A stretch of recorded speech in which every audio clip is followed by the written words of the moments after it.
Hi, Giants fans, and welcome to the Colorado G-Men Show. I'm your host, Adam Kroll, and today we're going to take a look at the start of the Daniel Jones era. We're going to have a little tirade on Eli haters, a preview of the game against the Tampa Bay Bucs, and a message to the Defensive Coordinator James Betcher. New York Giants, let's go defense. Ballin'. New York Giants, fly high, you know this. The game is going to be played in Ray J, that's Raymond James Stadium, the home of the Tampa Bay Buccaneers, Sunday, September 22nd at 2:05 Mountain Time.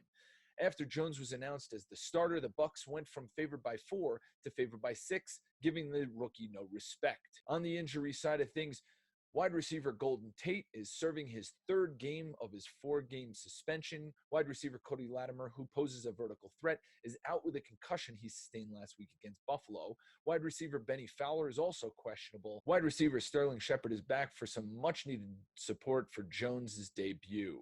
Stud inside linebacker Devin White is out with a knee injury.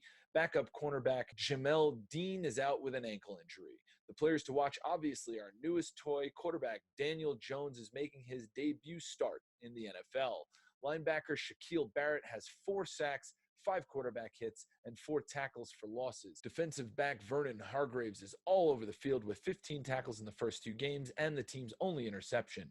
For the stats, Saquon will be challenged by a stingy run D, who held Christian McCaffrey to 37 yards and Cam Newton yardless on the ground.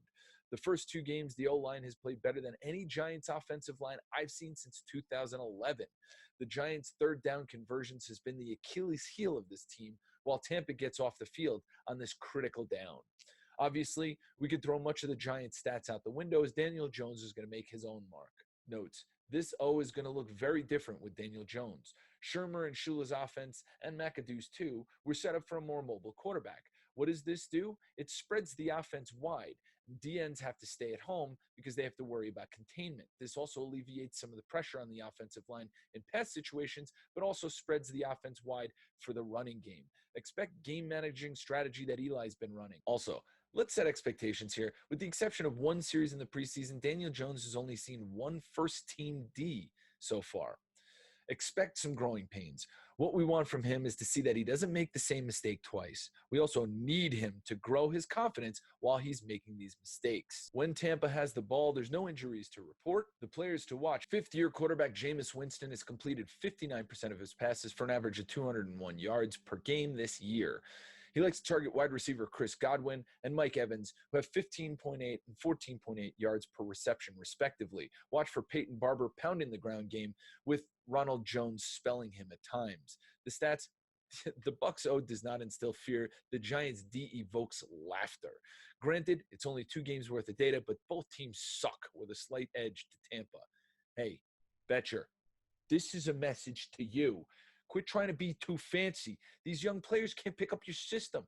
You're trying to be too smart, but a smart coach knows his players. Layer the schemes. Make it super simple to start. All we need is for players to know where they're supposed to be on the field so they can make a damn play. After a few games of progress, layer in some of your schemes. If you don't, you will and should be fired by the bye week. Keys to the game: Daniel Jones should stay in the pocket as much as possible. This Bucs team shut down Cam's run game last week. Saquon's going to have to put the offense on his back. The Giants D needs to actually cover the field, and the Giants D also needs to hold containment on the edge. This was responsible for 3 to 4 of the Bills' touchdowns last week. Commentary: all you Eli haters out there, stop talking trash. Eli thrived on the vertical stretch offense where he got to showcase his gun. He hadn't had that kind of offensive play call in a long time. If you believe that Eli's the problem with this team, you don't understand what you're watching. You all know I love Eli. He's probably the most influential player in our franchise history. He's the only quarterback to have 2 Super Bowl rings for our squad, and he's got 2 Super Bowl MVPs. I'm sick and tired of people talking trash. This story is about the future. It's not about Eli. Thank you, everyone, for watching the Colorado G-Men Show. Come join us at the Lazy Dog in Boulder, the Tavern in Platt Park in Denver to watch every game. Don't forget to subscribe to save Anguish Giants fans in Colorado. And go Giants. I'm icing my balls.